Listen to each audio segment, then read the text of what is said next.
chérie mieux là, et de parfum.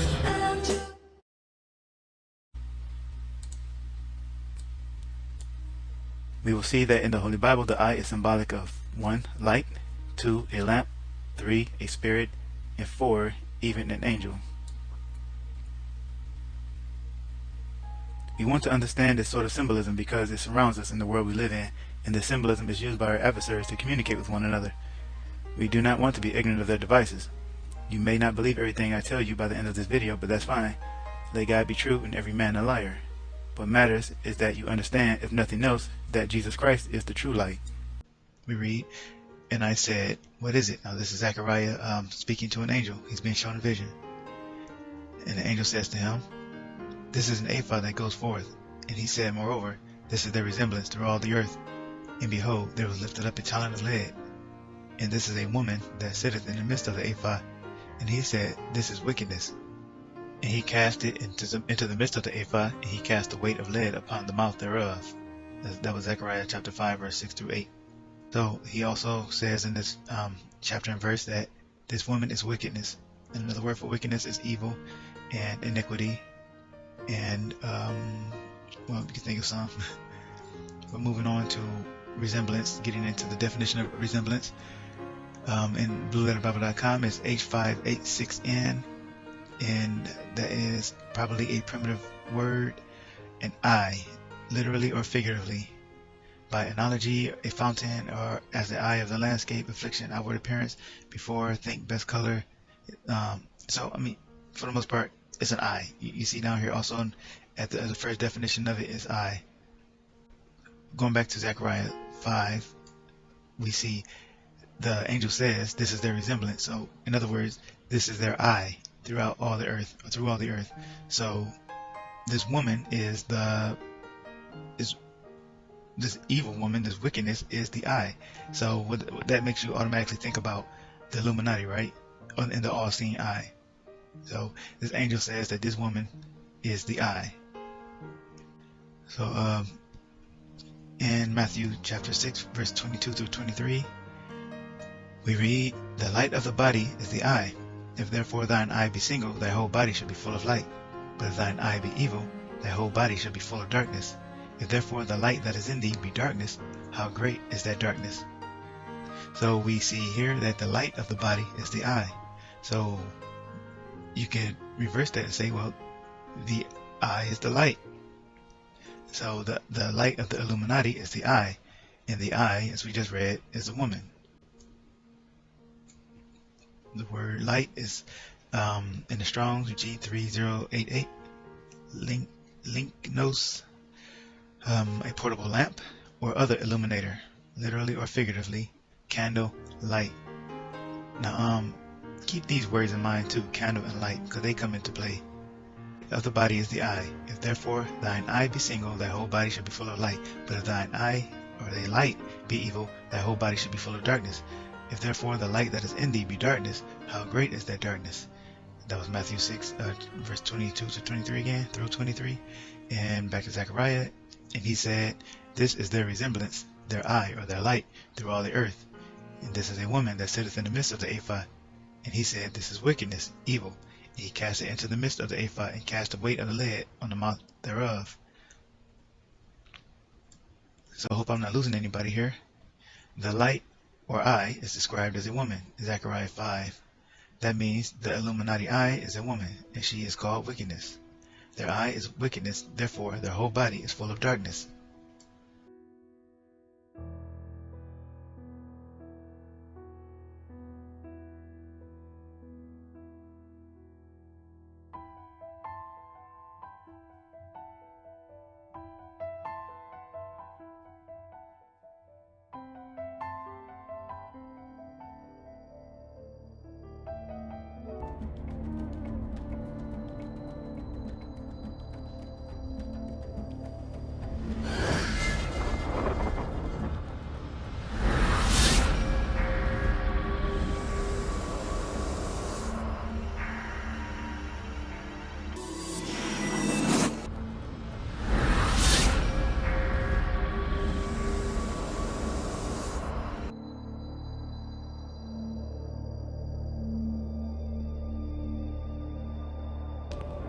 brothers and sisters.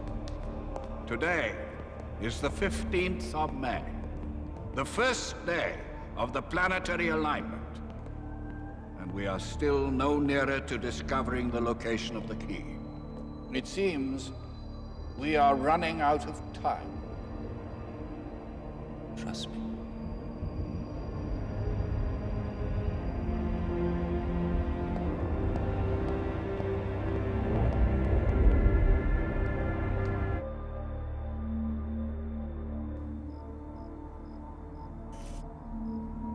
My father would love to have seen this.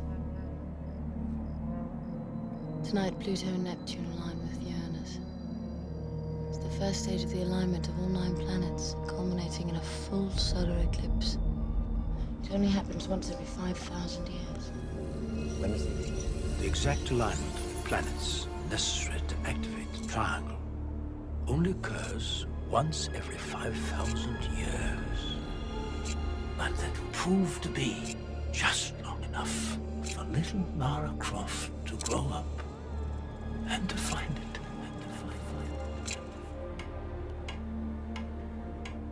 It's a clock.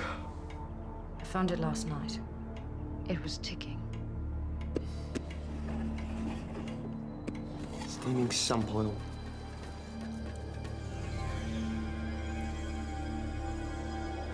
Wait. What did you do? I don't know, what did I do? Where is that?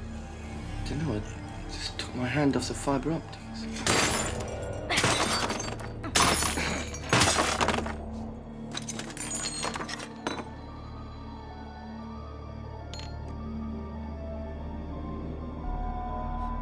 What is that?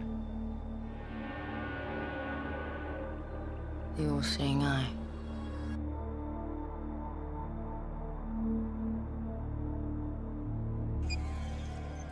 Lara, this is a unique object.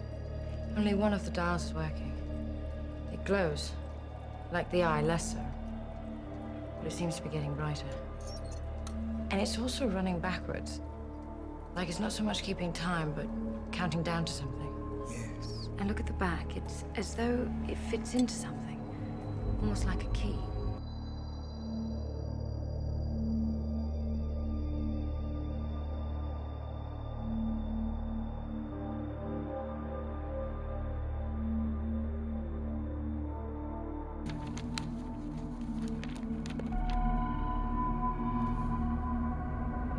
The all-seeing eye.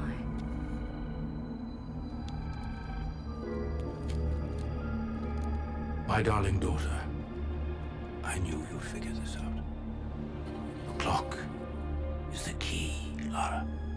It will unlock the hiding place of 2 pieces of a sacred icon. This is the magical triangle I told you about when you were a little girl. The triangle of light. The people of the light built a great city in this crater where they worshipped the triangle for its ability to control time.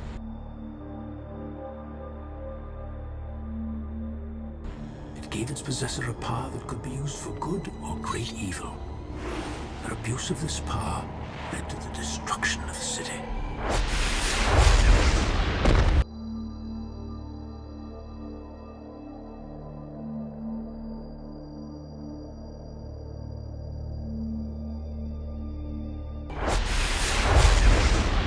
To be sure no man would ever again wield this power, they split the triangle into 2 pieces and hid them at opposite ends of the earth. Must hurry. You have very little time, and as the planets move into alignment, the world will be in great danger. For the secret society known as the Illuminati, devious, dangerous men who seek to fulfill an ancient prophecy by reuniting the 2 halves and attaining the triangle's awesome and terrible powers. This you must prevent at all costs. How are you going to get to Cambodia and get the clock back in 15 hours? I'll be calling in a favor. What kind of favor? Well, that is a secret. If I told you, I'd have to kill you.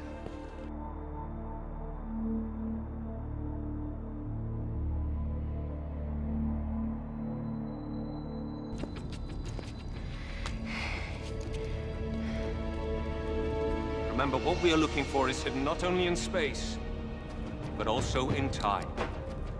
The clock is the key. Return the iron to the stone's embrace. The wheel of heaven will turn. Exhume the light from its watery grave. To receive the gift of heaven, as you are condemned to the depths of hell.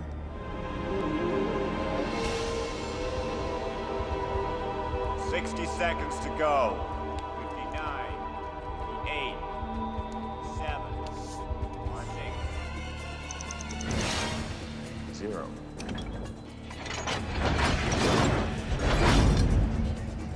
Well, I guess she was right.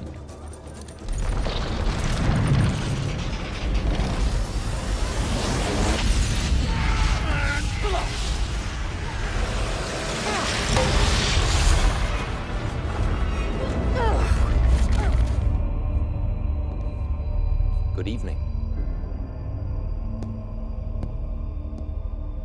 You're with the Illuminati. There's no such thing. It's just a bedtime story.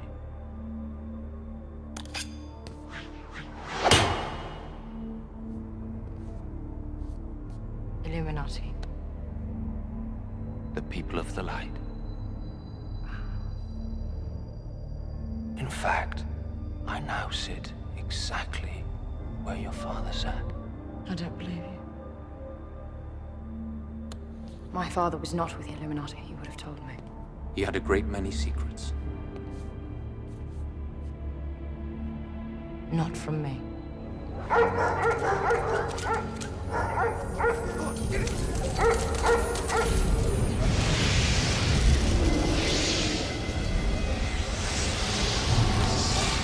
Holy shit.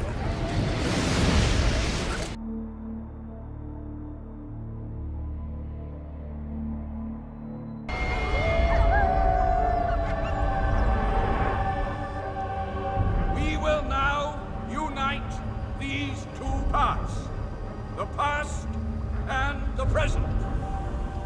At last, we of the Illuminati will control time and fulfill the sacred promise to our ancestors.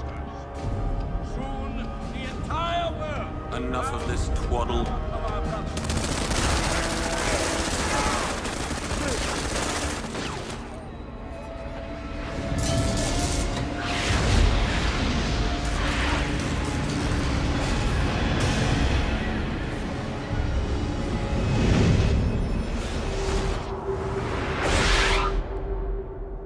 Daddy.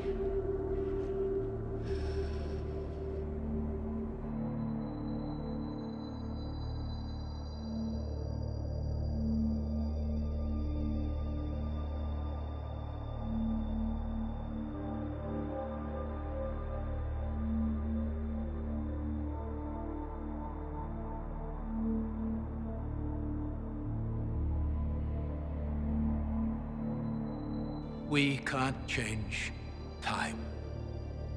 But time was stolen from us. And it's not fair. No, it's not fair. But you have stolen time itself. And you must give it back. You must destroy the triangle. Suddenly I feel so alone. You're never alone. I'm with you always, just as I've always been.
And a mighty angel took up a stone like a great millstone and cast it into the sea, saying, Thus with violence shall that great city Babylon be thrown down, and shall be found no more at all.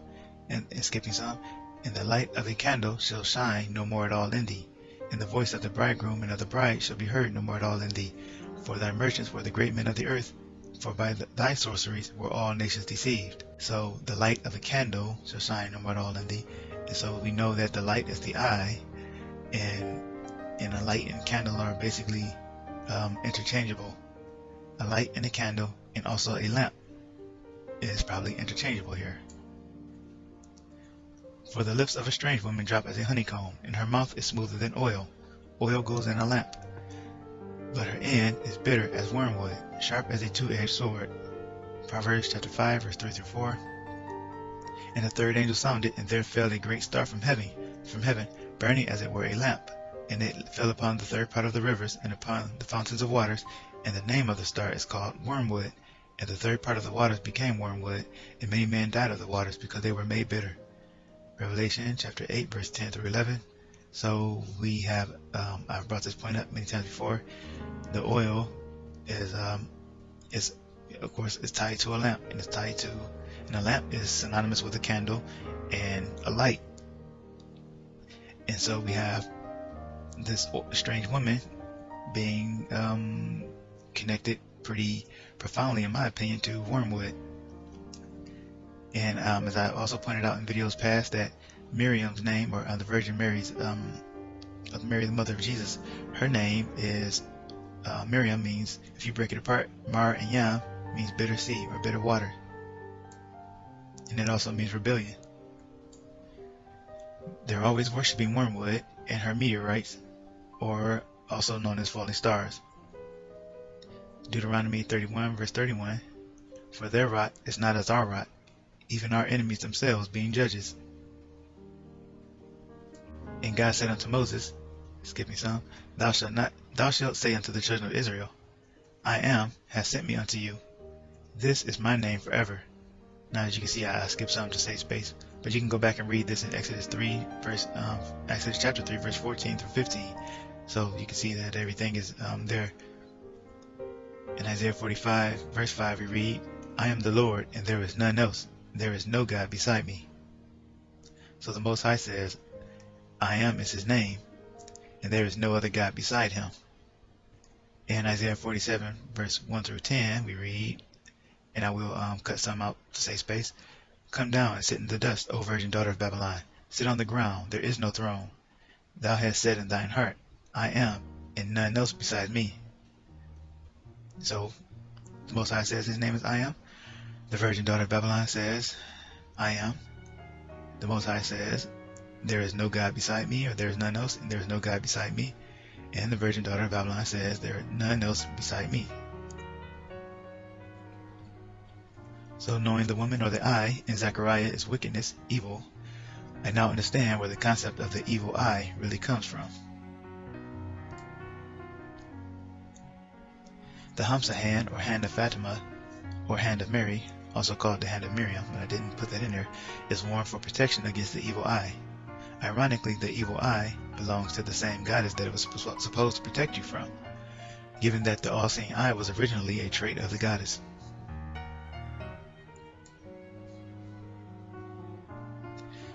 And Masonic and Occult Symbols Illustrated by Dr. Kathy Burns, we can read, outlining the eye emulates the goddess, who is often portrayed with large distinctive eyes capable of seeing through space and time, as well as our innermost parts. Ishtar, the goddess of light, was known in the ancient Middle East as the eye goddess, because the light she brings from heaven to earth illuminates the world. And of course, we know that these are all false goddesses. There's only one god.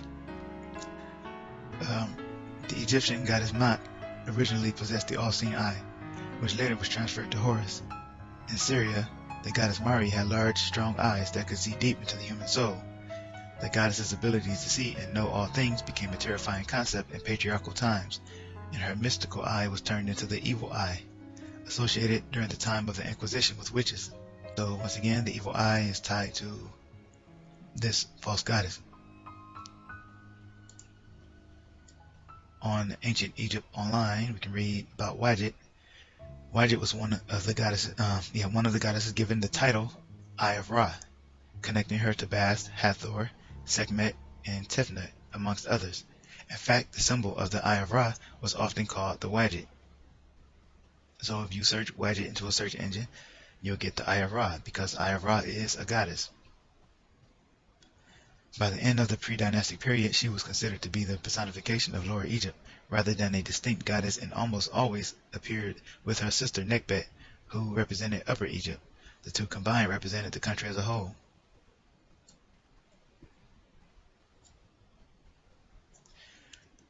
Wadjet and Nekhbet also protected the adult Horus from the followers of Set. Horus pursued them in the form of a winged sun disk, and Nekhbet and Wadjet flanked him in the form of crowned snakes.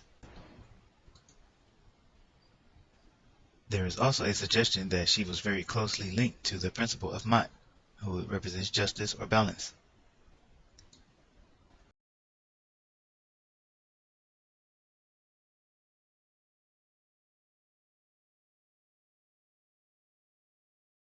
God said, "Let there be light," and there was light. And God saw the light, that it was good. And God divided the light from the darkness. And God called the light day, and the darkness he called night. And God made two great lights, the greater light to rule the day, and the lesser light to rule the night, or the darkness, because as we just saw, that he called the darkness night. So this lesser light rules the darkness. That is, that would be the moon.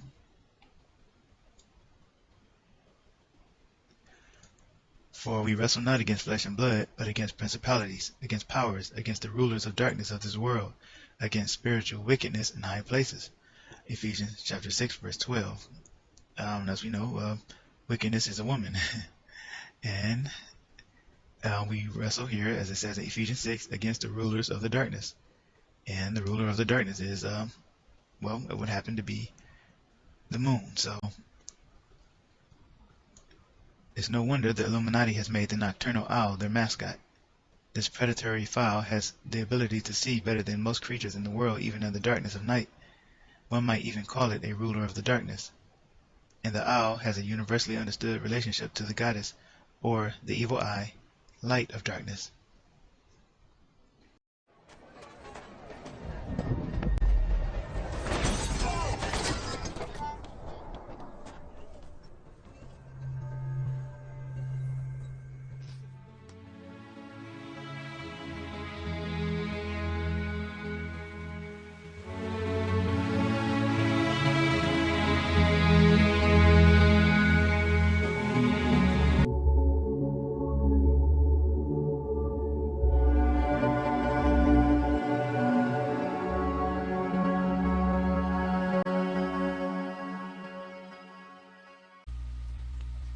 In the beginning was the Word, and the Word was with God, and Elohim, Father, Son, Holy Spirit, that's plural. And the Word was God. The same was in the beginning with God. All things were made by him, and without him was not anything made that was made.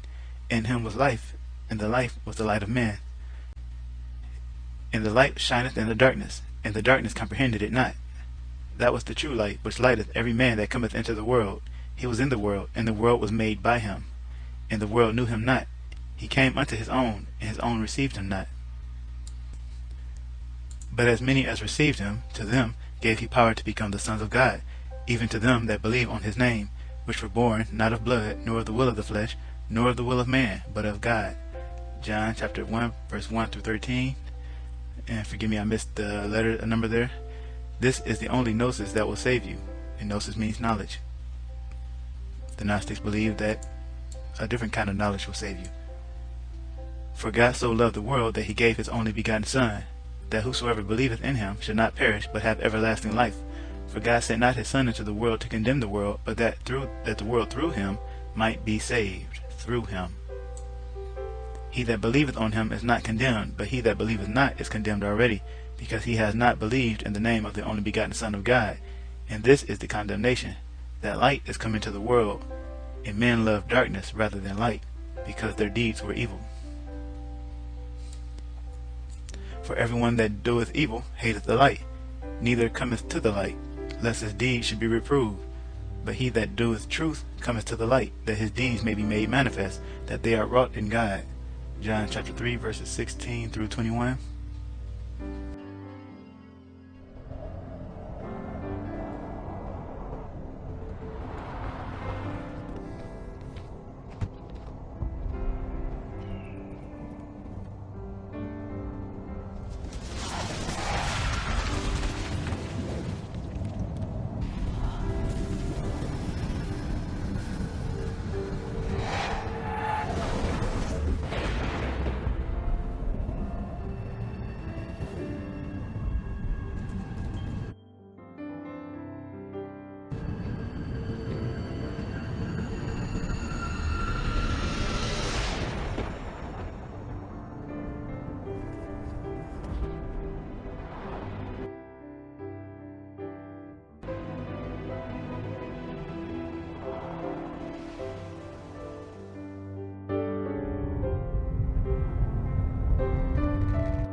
Alien, Thierry Mugler.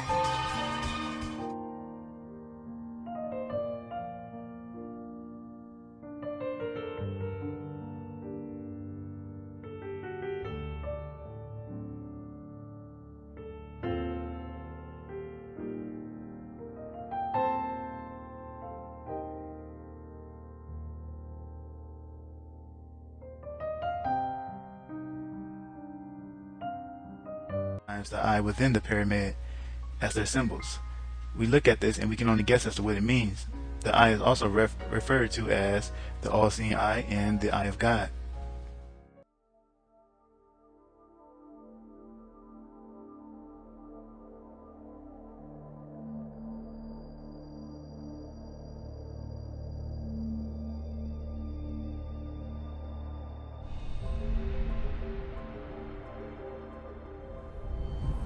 There is a legend of a secret order born in ancient Egypt called the Eye. It is said they perfected sleight of hand to steal food from the pharaohs and give it to the slaves. Their purpose? Using magic and illusion to even the scales of justice.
Got nothing.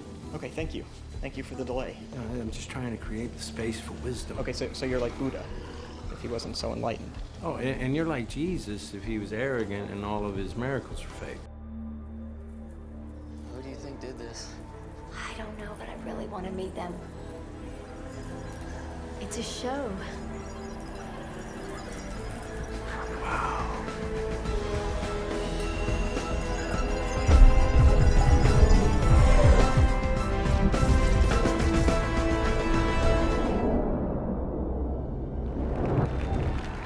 What is magic?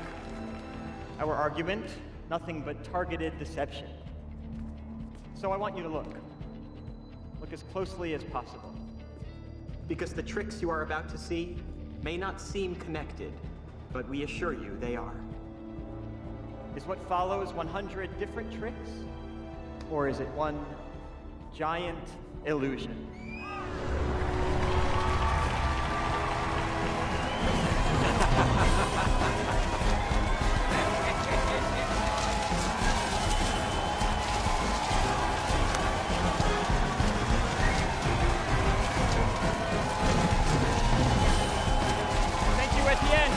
Thank you, everyone. We are the Four Horsemen. Good night. Good night.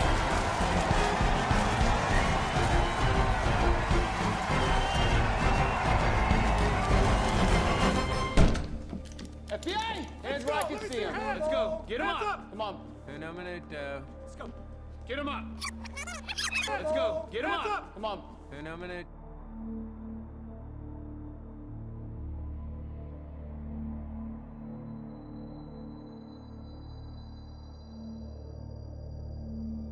Sure, I can't interest you in a glass of wine. No, thank you, sir. We're working. I will take one.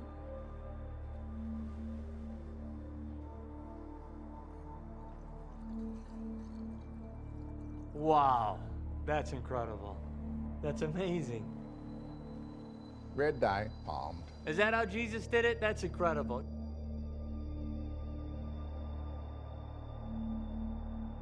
My guess is that they targeted a shipment of freshly minted money headed to the Frenchman's bank on board an armored truck.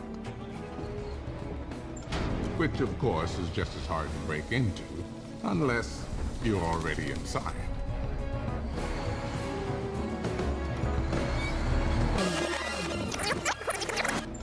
Which, of course, is just as hard to break into, unless you're already inside.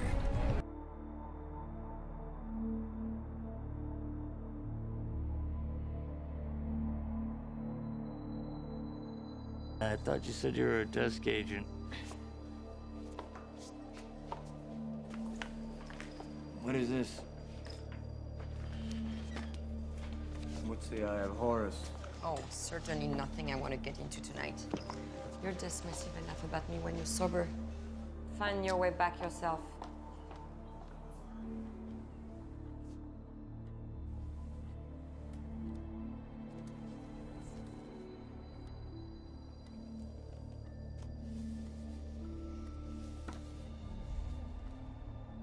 So,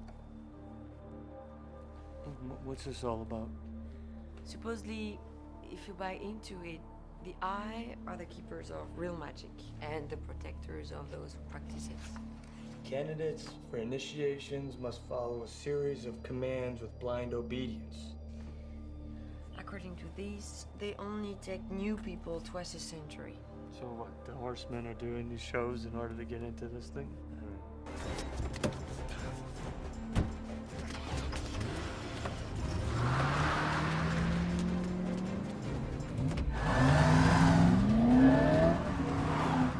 There he is.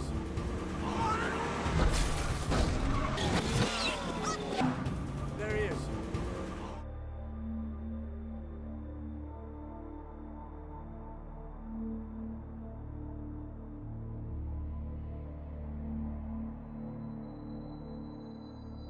So here's my new theory. The legend is that the Eye is everywhere, waiting for the truly great magicians to distinguish themselves from the mediocre ones. The Eye isn't real. Okay, then explain then. Who's behind all this? I don't know who, but they had to have access to the warehouse. Planting the mirrors. Always a step ahead of me. And the FBI. Got past them not once, not twice, but consistently. Almost as if they were on the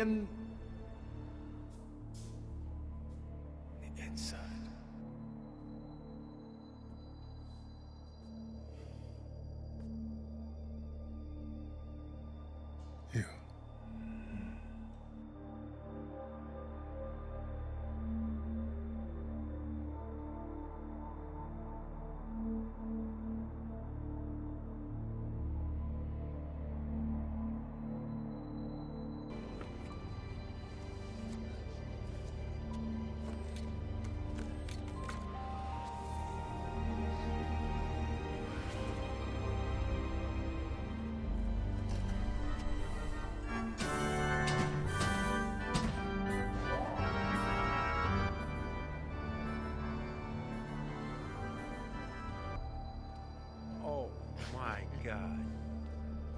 I did not see that coming. That's impossible. No way. That was actually pretty good. Thank you. Welcome to the Eye.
The serpent said unto the woman, Ye shall not surely die, for God doth know that in the day ye eat thereof, then your eyes shall be opened, and ye shall be as gods, knowing good and evil. Genesis 3:1-5.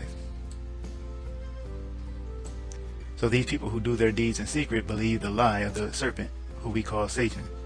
They believe that their eyes will one day be opened and that they will become as gods, having knowledge and eternal life. But that's not all. They also want to establish a kingdom on earth that will never end. It's a counterfeit to the kingdom that the Most High will set up with Jesus Christ at the center. They believe that they will even have their own king to rule this counterfeit eternal kingdom. Please see my video on Apollyon for more, since we know that Apollyon is the beast that ascends out of the bottomless pit. The driving force behind this movement is called the mystery of iniquity. For the mystery of iniquity doth already work. Only he who now letteth will let until he be taken out of the way. And then shall that wicked be revealed, whom the Lord shall consume with the spirit of his mouth, and shall destroy with the brightness of his coming, even him whose coming is after the working of Satan, with all power and signs and lying wonders. 2 Thessalonians chapter 2, verse 7-9. That takes us to the next part, identifying the mystery of iniquity. As we read in 2 Thessalonians chapter 2, verse 7, for the mystery of iniquity does already work. There is a woman seen in Revelation chapter 17 and 18 called the Great Whore, who is of interest. As we read in Revelation chapter 17, verse 5, and upon her forehead was a name written, Mystery, Babylon the Great, the mother of harlots and abominations of the earth. The traditional explanation tells us that this woman can only be the Roman Catholic Church, or even the United States. I believe she is a fallen angel, and I will show you why. For starters, out in a place called Bohemian Grove, the elites gathered to worship in front of a huge stone owl of Minerva, Athena, and they gathered to worship Mother Nature. One of her names is Asherah, but in the King James Version Bible, her name is often translated as the Grove. Alex Jones did a great job misleading everyone into believing this owl was Moloch. In truth, this owl belongs to the Queen of Heaven. Thanks to Alex, this great whore is able to remain hidden and unexposed for the most part, and people have no clue of who the Illuminati are really worshiping, and their symbols around us remain shrouded in mystery.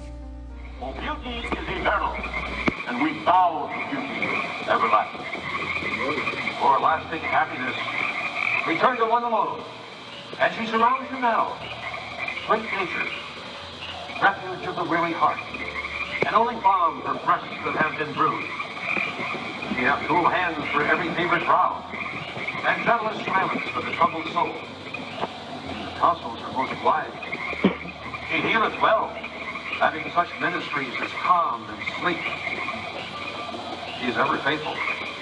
Other friends may fail, but seek ye her in any quiet place. Smiling, she will rise and give to you her kiss. So must ye come as children. Little children that believe nor ever doubt her beauty and her faith, nor deem her tenderness can change or die.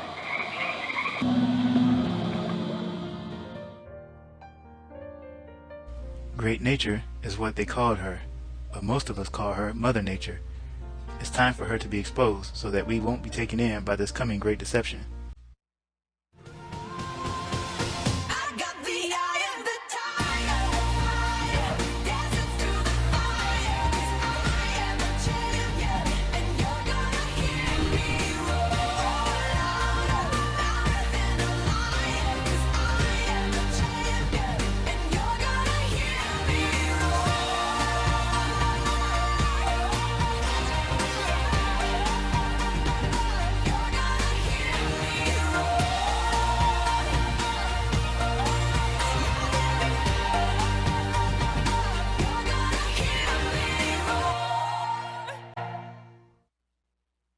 I once believed that a woman in Bible prophecy was only a symbol for a church because that's what I had been told.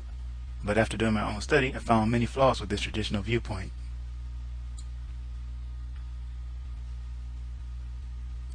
In Revelation chapter 16, we read about the wrath of God being poured out. And the seventh angel poured out his vial into the air, and there came a great voice out of the temple of heaven, from the throne, saying, It is done. And there were voices, and thunders, and lightnings, and there was a great earthquake, such as was not since man were upon the earth, so mighty an earthquake, and so great. And the great city was divided into 3 parts, and the cities of the nations fell. And great Babylon came in remembrance before God, to give unto her the cup of the wine of the fierceness of his wrath. And every island fled away, and the mountains were not found. And there fell upon men great hail out of heaven, and every stone about the weight of a talent. And men blasphemed God because of the plague of the hail, for the plague thereof was exceeding great. Revelation chapter 16, verses 17 through 20. Notice that we're reading about the wrath of God. And notice that it's not until after the 7th bowl of plagues have been poured out and the cities of the nations have fallen that God turns his attention to the great whore. If the Vatican is the great whore, God doesn't punish her until after all the bowl judgments have been poured out.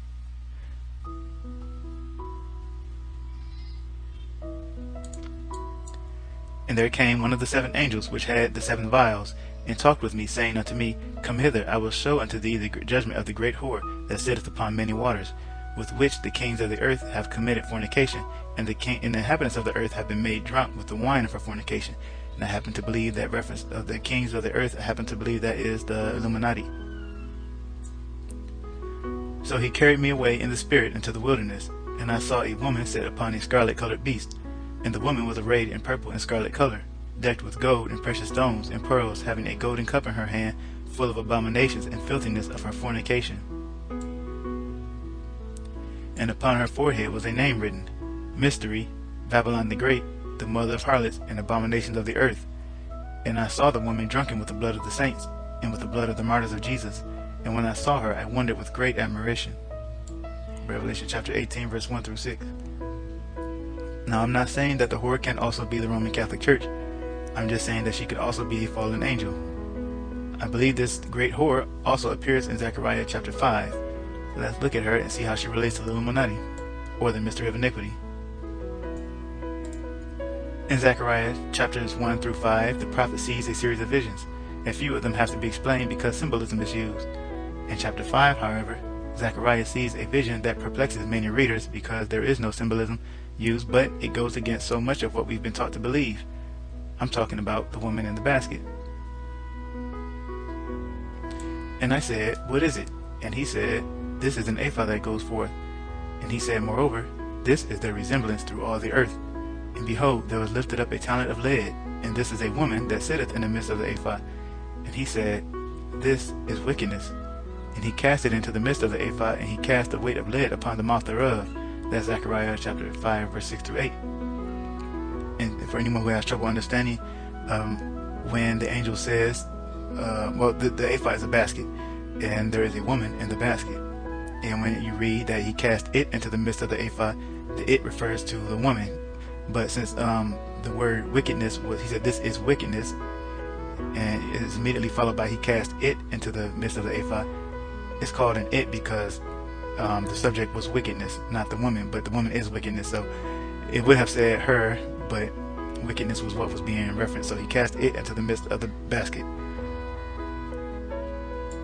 As I explained in the previous video on this subject, the Hebrew word for resemblance in Zechariah 5 verse 6 is ayin, which means eye.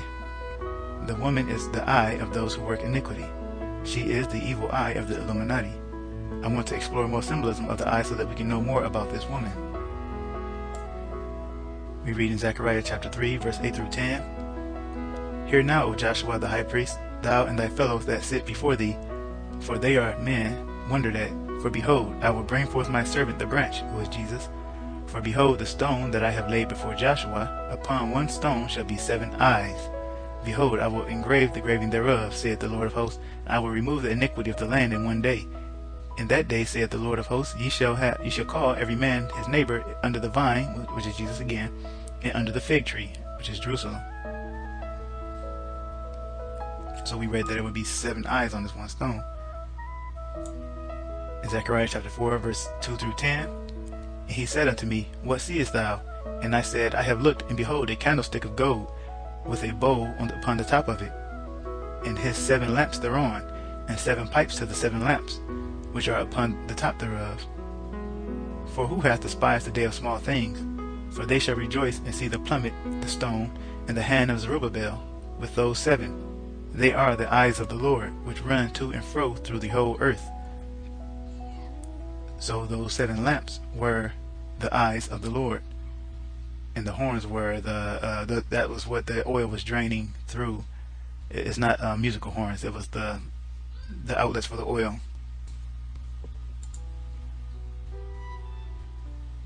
And I beheld, and lo, in the midst of the throne, and of the 4 beasts, and in the midst of the elders stood a lamb, as it had been slain, having 7 horns and 7 eyes, which are the 7 spirits of God sent forth into all the earth.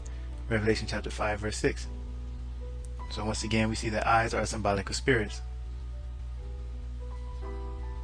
The mystery of the 7 stars which thou sawest in my right hand, and the 7 golden candlesticks. The 7 stars are the 7 angels of the 7 churches. Just in FYI, oil is tied to lamps and lights symbolically as well. The candlestick also for the light, and his fixture and his lamps, with the oil for the light. That's in Exodus chapter 35 verse 14. Oil for the light, spices for anointing oil, and for sweet incense. Exodus chapter 25 verse 6. Eyes, lamps, lights, candles, and stars are symbolic of spirits. The spirit of a man is the candle of the Lord, searching all the inward parts of the belly. Proverbs chapter 20 verse 27. But to which of the angels said he at any time, Sit on my right hand until I make thine enemies thy footstool? Are they not all ministering spirits, sent forth to minister for them who shall be heirs of salvation, or heirs of salvation? Hebrews chapter 1 verse 13 through 14. So angels are ministering spirits. Knowing that light is symbolic of spirit, John 1:4 makes more sense to me. In him was life, and the life was the light or spirit of men. John chapter 1 verse 4. So once again, the light of the body is the eye. If therefore thine eye be single, thy whole body shall be full of light. But if thine eye be evil, thy whole body shall be full of darkness. If therefore the light that is in thee be darkness, how great is that darkness? Matthew chapter 6 verse 22 through 23. And light in the concordance is G3088, Lychnos, lamp, a portable lamp or other illuminator, literally or figuratively, a candle or light.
softening tank, sir. First time on a grab couch?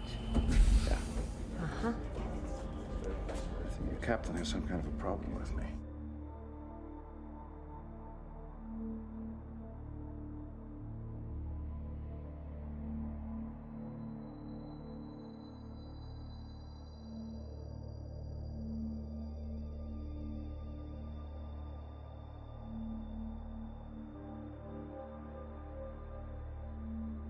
Okay, Danny, here we go.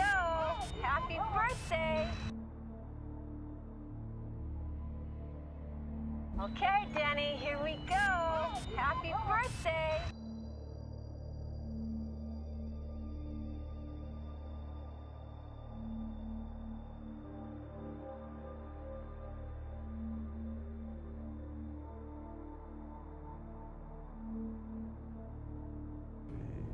I did try to find a replacement for you, but with such short notice, it was impossible. I am sorry. I talked to my ex. He's gonna take Denny for Christmas. I'll get him for the summer.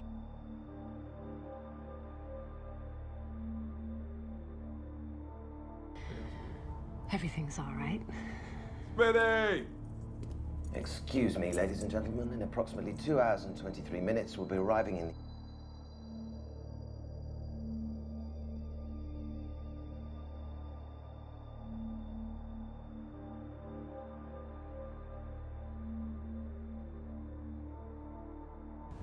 The source of this transmission has been identified as the event horizon. This attractive piece of paper represents space-time, and you want to get from point A here to point B there. Now, what's the shortest distance between 2 points? A straight line. Wrong. The shortest distance between 2 points is 0, and that's what the gateway does. It folds space so that point A and point B coexist in the same space and time. When the spacecraft passes through the gateway, space returns to normal. It's called a gravity drive.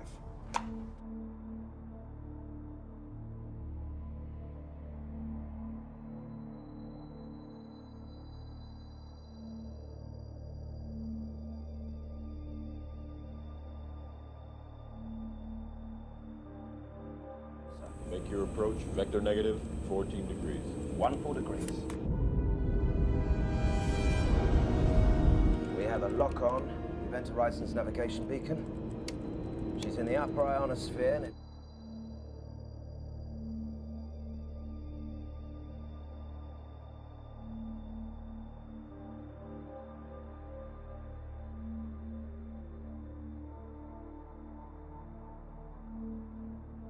Where is it? The scope is lit. It's right in front of us. 1,000 meters. Proximity warning. 900. 800. 700. We're right on top of us, sir. We're gonna hit. Start! Right there. Stop! Reverse thrusters. Full! Reverse thrusters.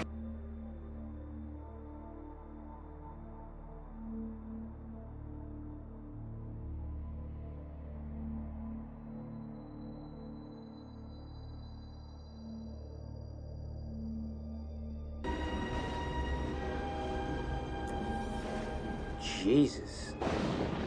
Very impressive ship, Doctor.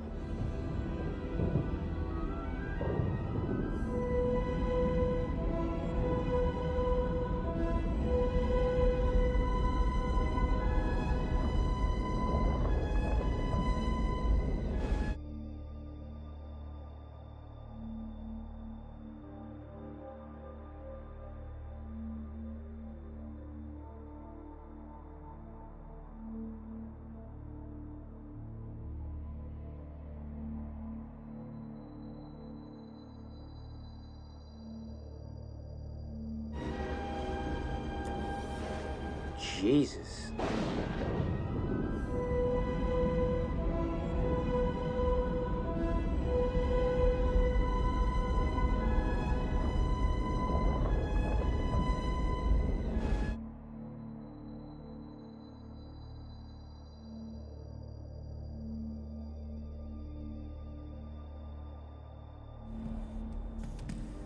got ice crystals everywhere.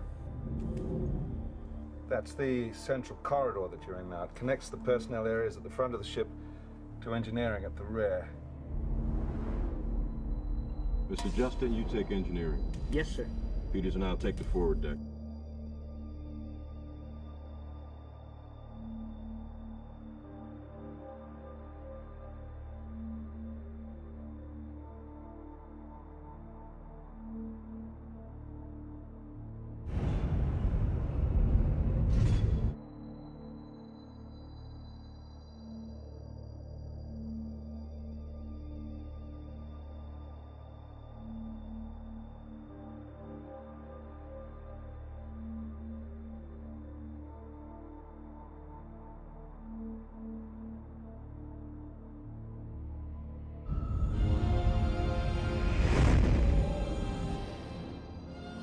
That's the core, the gravity drive.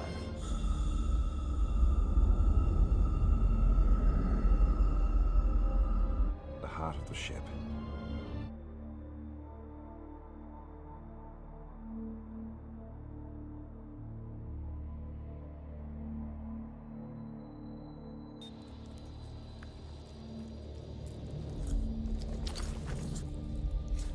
Oh, shit!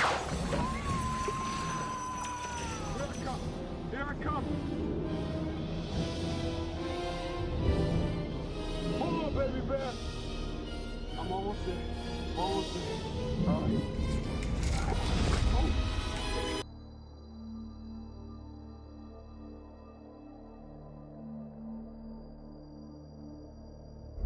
This is the gateway.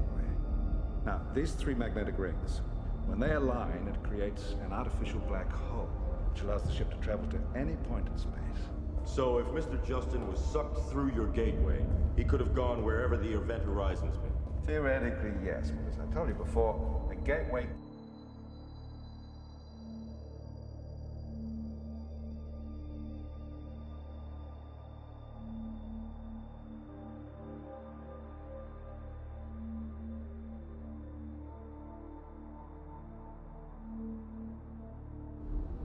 No one else goes near this thing.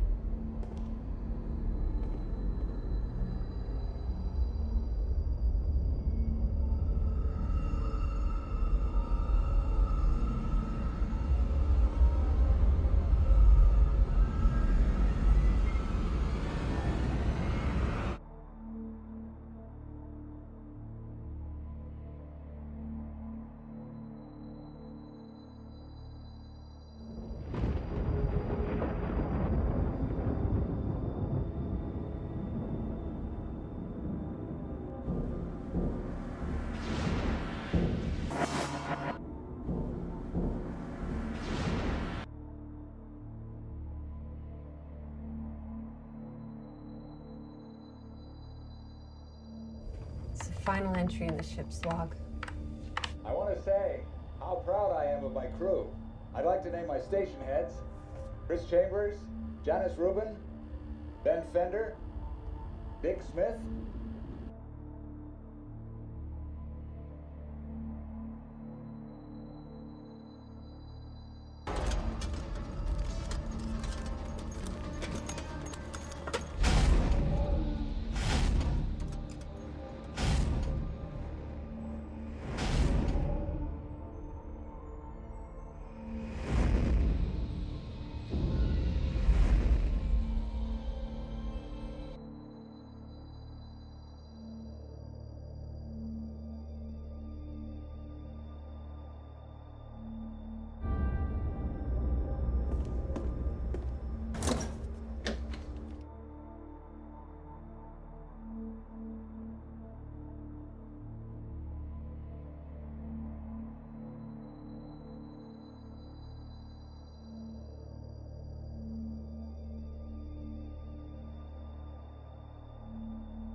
gateway is open, and you are all coming with me.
Looking back at Zechariah, let's see all the ways this woman in the basket can be understood.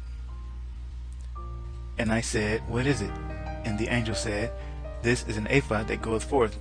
And he said, moreover, this is their eye, light or spirit, through all the earth.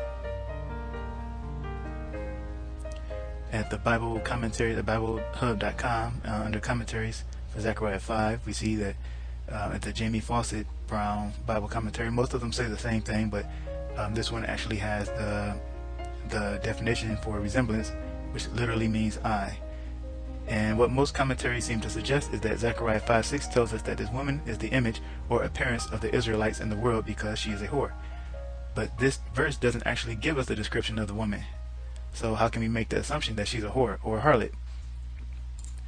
Not only that, but we also read that this woman will be set on her own base in Babylon.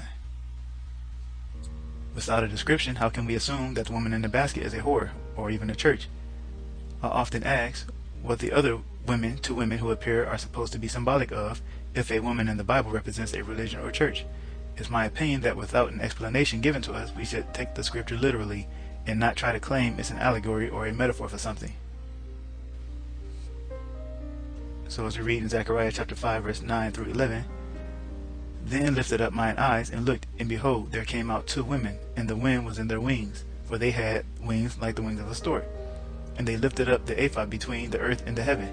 Then said I to the angel that talked with me, whither do these bear the ephah? And he said unto me, to build it an house in the land of Shinar, and it shall be established and set there upon her own base. The way the Bible typically reads, the prophet sees a vision and asks a question. For example, Zechariah 4 verse 11, then answered I and said unto him, what are these? And the angel then answers, Zechariah chapter 4 verse 13 through 14, and he answered me and said, knowest thou not what these be? Then he said, these are. But this doesn't happen in Zechariah 5 when we see the three women appear. I believe this is meant to be taken literally. So as we see that most people say, well, the woman was a whore, she's a harlot. Well, the Bible actually says that this woman is in the basket and this woman is wickedness. It doesn't give you much else detail than that. So how are we supposed to identify her as something or someone else when the Bible doesn't give us that description or that explanation? So it seems to me that without the explanation, you can't identify her as anybody else other than what she is plainly written as, and that is evil incarnate, or wickedness, the embodiment of wickedness. I mean the man who robbed this place today. Okay. What did he look like? Yeah, okay, he looked like a man. Okay, but what did his face look like? Yeah, everything, I tell you. Everything. Yes, I understand that, but I need you to describe the man who was here earlier. Okay, man here before. Yes. Okay. He looked like a man. Yeah. Details. I need details. Okay, detail. You know say detail before. Okay. But okay. I stand corrected. Mea culpa. Okay. Okay. Now this man, he looked like a man. And behold, there was lifted up a talent of lead, and this is a woman that sitteth in the midst of the ephah. And he said, this is wickedness. And he cast the woman wickedness into the midst of the ephah, and he cast the weight of lead upon the mouth thereof. Zechariah 5, chapter 5, verse 6 through 8. So it's almost like the devil is saying, hey, Zechariah, come here, let me introduce you to the devil. Let me introduce you to wickedness. Not like, let me introduce you to a church or something else. Now we know that we are given that in Revelation chapter 17 and 18, but it still seems like that is there is still a spirit behind that, since we know we wrestle not against flesh and blood anyway, but against spiritual wickedness in high places. So I'm very mistrustful usually when people are always trying to direct my attention to the flesh and direct my attention away from the spirit. So as I said in part 1, the previous video to this, the Bible tells us that this woman is not only evil incarnate, but she is their eye. Well, who are they? The wicked doers, of course, even the Illuminati. And if she is their eye, this means that she is also their light. Now we know that she is also a spirit, and there is no more need to guess about who the woman is. Wickedness is a spirit. But I know people will still deny it, like stubborn mules. Nope. Sorry. Kevin Bacon wasn't in Footloose. What? Of course he was. No, he wasn't. You lose. Of course he was. He was the star. Nope, you're wrong. Look it up. I don't have to look it up. It's common knowledge. He was on the cover of People magazine when the movie came. Everyone knows Kevin Bacon was a star of Footloose. It was a huge movie. He was the lead.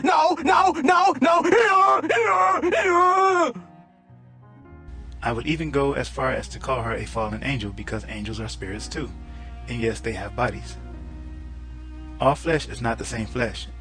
There are also celestial bodies and bodies terrestrial, but the glory of the celestial is one, and the glory of the terrestrial is another. There is a natural body, and there is a spiritual body. 1 Corinthians chapter 15, verse 39 through 44.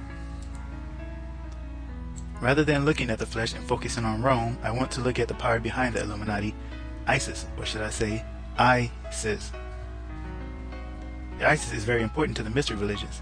She was the mother of kings, a moon goddess, and symbolic of the mysteries, or secret societies. She was the sister and widow of the sun god Osiris, who is Apollyon, who represented the lost secret doctrine, or the unfinished temple, and she was the mother of Horus, who represented the restoration of the secret doctrine, or a completed temple. Regardless of what every religion says on the surface, in the mysteries the moon is always feminine, and represents Isis. The sun is both her husband and son. I've covered this in better detail in numerous videos. Bear in mind that even in the Holy Bible, the moon is called a her. And the mysteries know this. Exoterically, Allah is a moon god, but esoterically, meaning secretly, all moon deities are feminine. Thus Allah is actually Isis. According to Egyptian mythology, Isis's name means throne. It is said that the throne on her head is the throne that all kings reign from. If Isis is truly mystery, Babylon the Great, as I believe she is, this detail about Isis would appear to confirm what the Bible says about the dragon. In Revelation chapter 13, verse 1 through 4, and I stood upon the sand of the sea, and I saw the beast rise up out of the sea. And the dragon, Isis, gave him his power and his seat and great authority. And they worshipped the dragon, which gave power unto the beast. And they worshipped the beast, saying, Who is like unto the beast? Who is able to make war with him? And also, if you see my video called Rahab, the Leviathan, and Babylon the Great, you will see that I point out how the whore is seen riding the dragon. First, we're given a description of the whore, of the dragon, of the beast and the dragon, and then next we are given a description of the beast and the whore. And I believe that the whore is the dragon.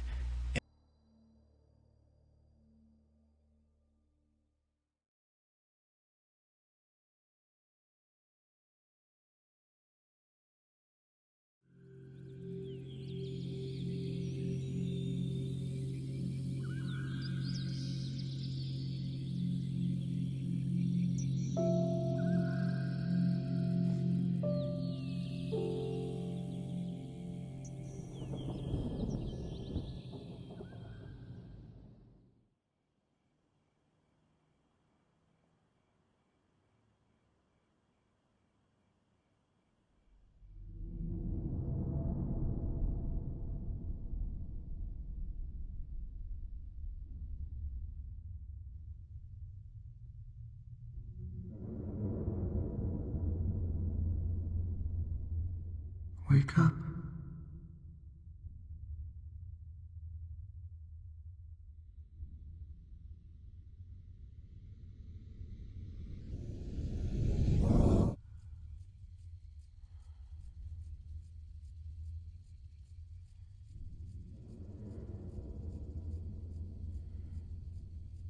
28 days, 6 hours, 42 minutes, 12 seconds.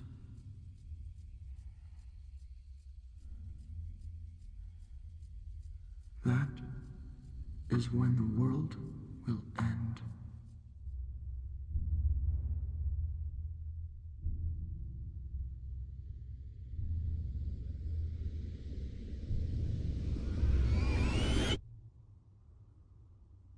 Donnie is experiencing what is commonly called a daylight hallucination.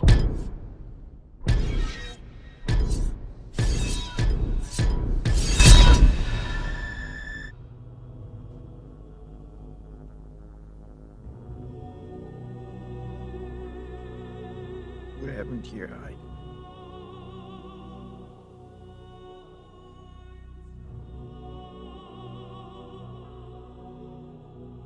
I want you to watch the movie screen. There's something I want to show you.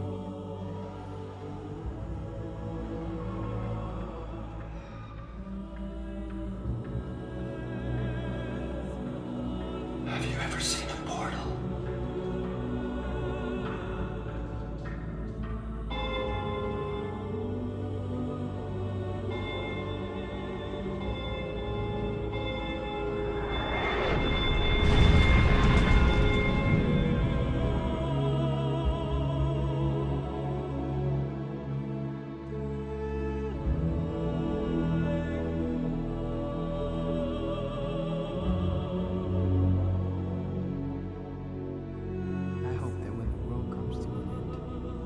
I can breathe a sigh of relief, because there will be so much to look forward to.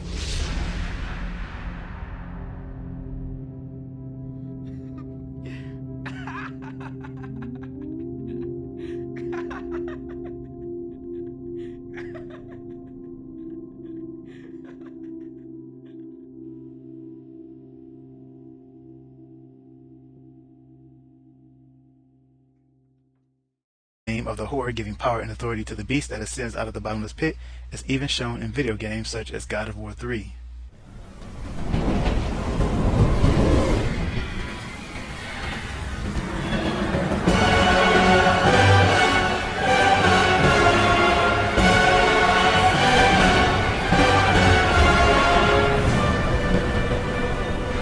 You have done well, Kratos. Freed from the bondage of Olympus and cleansed in chaos, mankind is now ready to hear my message. Look around you, Athena. The world stands in ruin. What good is your message? Go if you must. But first, I insist you give me the power from inside the box. The box was empty. That can't be true. I can see it in your eyes. You used my power to kill Zeus. You still have it as we speak. Don't you understand? And so as we look at Isis, we see the many details about her, the things that are said about her. Now, one thing I want to make clear is I'm not saying that every one of these things are a fact, because typically when I do these sort of things, I may be accused of adding to the Bible. I'm not adding to the Bible. I'm just telling you what the world says about this being.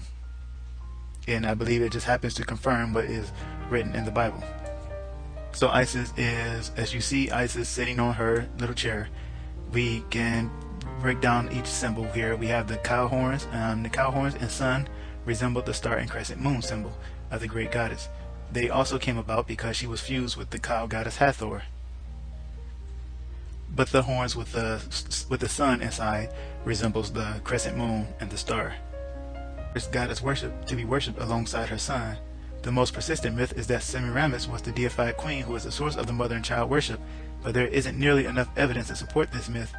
Besides that, the Bible says nothing about her. I wonder why that could be. Maybe she never existed.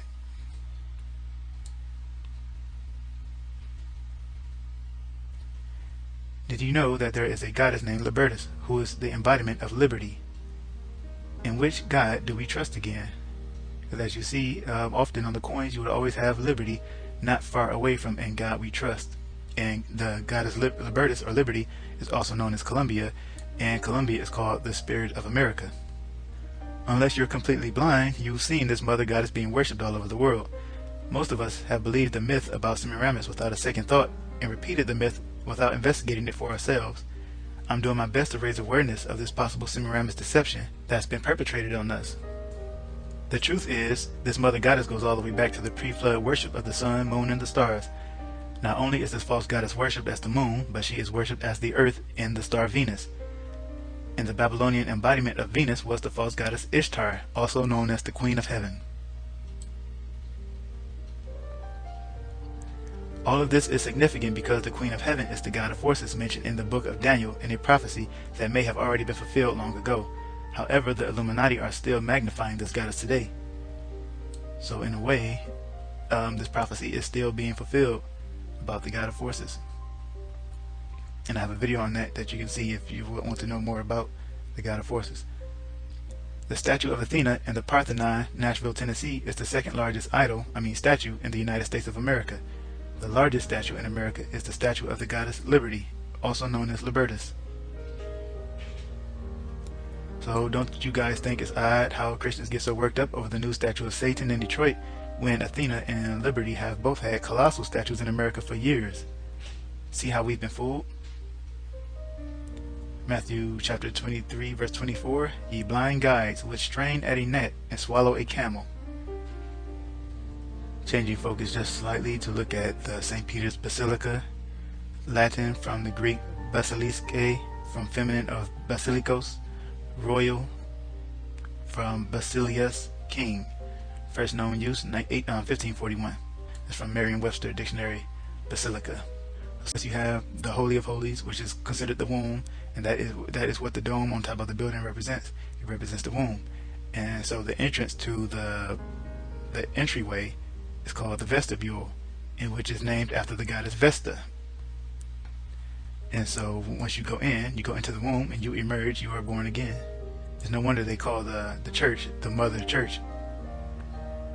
So looking at Kibili a little bit, you can find much more about her in the video Rahab, the Leviathan, and Babylon the Great. The priests castrated themselves at their initiation. During the Republic and early Empire, festival days in March and April were celebrated with eunuchs preceding the goddess through the streets, banging cymbals and drums, wearing bright attire and heavy jewelry, their hair long and greased. So Kibili's priesthood was made up of castrated men with long hair.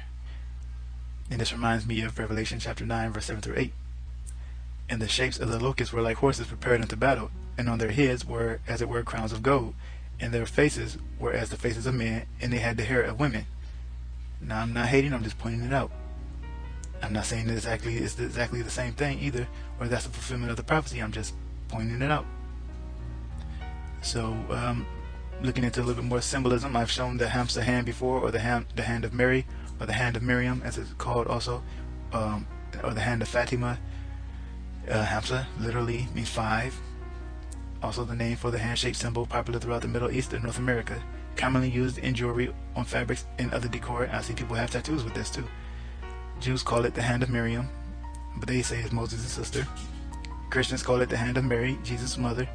Muslims call it the hand of Fatima, or Muhammad's daughter. And as I covered in the previous video, the all-seeing eye was originally a trait of the goddess Mat. And not only that, but the eye of Ra is actually itself a goddess named Wadjet. She is his eye, which protects him, protects Ra and Horus. So looking at some of these symbols that is vitally important for us to recognize, we have the moon with the moon flanked by the crescent moons. The moon you see here is drawn with a pentagram in the center, but other times it would just be a plain circle which represents the moon. Of course, the pentacle, which is the 5-pointed star, the triquetra up there, the 3 Vesica Pisces interlooped. The spiral, of course, the spiral is representative of the goddess, and the horned god, which is representative of Isis. So you see the circle with the crescent moon on top. That's Isis. And I'm showing you these things because it's going to be very important to recognize these symbols that are all around us. Their eye, their light, and their spirit is the one called Mystery Babylon the Great, the mother of harlots and abominations of the earth. She is the moon goddess which rules over the darkness. She is Venus, which is also called Lucifer, the morning star. She is the evil eye of the Illuminati. in this picture here we see Miley Cyrus as the whore riding the wrecking ball of the destroyer Apollyon.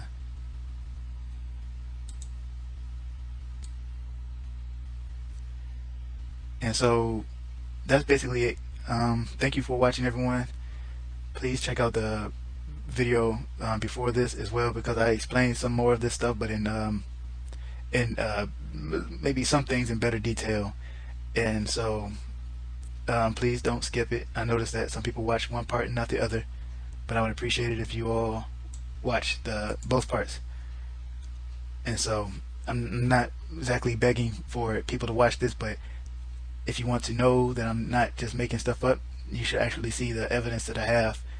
And for those who if you can't receive it, if you don't get it, you just don't feel it's true, then well, that's fine. Just try to give me the benefit of the doubt and not call me a deceiver or accuse me of causing confusion, because I've been accused of that before. And the kings of the earth who have committed fornication and live deliciously with her shall bewail her and lament for her when they shall see the smoke of her burning, standing afar off for fear of her torment, saying, Alas, alas, that great city Babylon, that mighty city, for in 1 hour thy judgment is come. Revelation 18, verse 9 through 10. For thy merchants were the great men, the Illuminati of the earth, for by thy sorceries were all nations deceived, and in her was found the blood of the prophets and of saints and of all that were slain upon the earth. Revelation 18, verse 23 through 24. And you read in chapter 12 that it was said of the dragon that the dragon was the one who deceived the whole world. And in Revelation chapter 20, I believe it's 20, where the serpent is then thrown into the bottomless pit to be locked up for 1,000 years, it said of the serpent that the serpent shall be able to deceive the nations no more. And when the serpent comes out to deceive the nations again. And so that's one point about reading, when we read the prophecy about Babylon being thrown down and not being found anymore, we have to realize that it's giving us the whole entire story all at once, and it's not being broken up into the parts. So when you read 17 and 18, it's just giving you the whole story. So it's not until the Babylon is burned and her smoke goes up forever and ever that she is thrown into the lake of fire. That is the end. That's when Babylon the Great is found no more, when she is thrown into the lake of fire.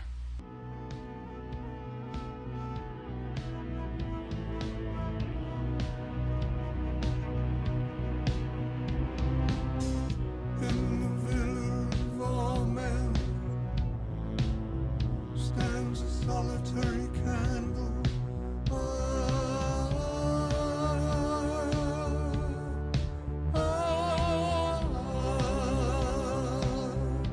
At the center of it all, your eyes.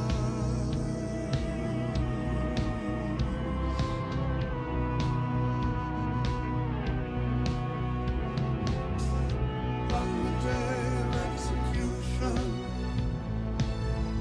only women kneel and smile.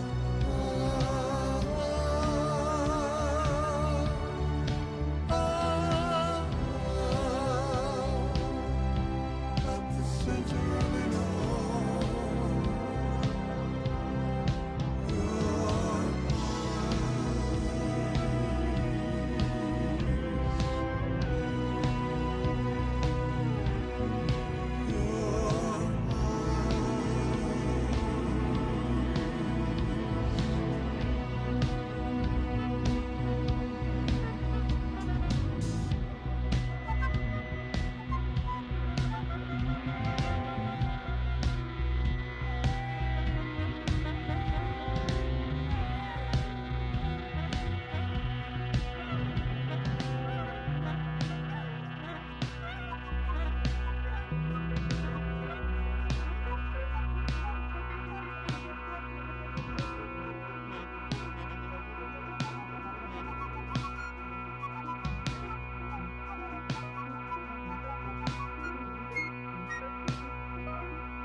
So that's all I have for everyone. Thank you for watching this video. Jesus bless you. Please be a good Berean. Double check everything I say in the Word of God, and let God be true and every man a liar. And if I have gotten anything right, to the Most High God and His only Son, His only begotten Son, Jesus Christ, be all the glory. In Jesus' name. Thanks for watching.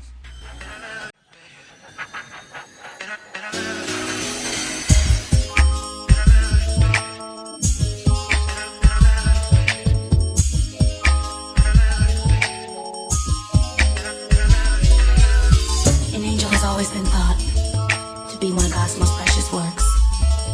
I guess that's how she had you fooled, because she was an angel in disguise. Hurt and pain can never come from her, so you left me only to find that hurt and pain involves her. But now you see your mistakes, and now you see your angel was a fake. But my love was never misplaced, so baby, my love is true. Most importantly, still I love you.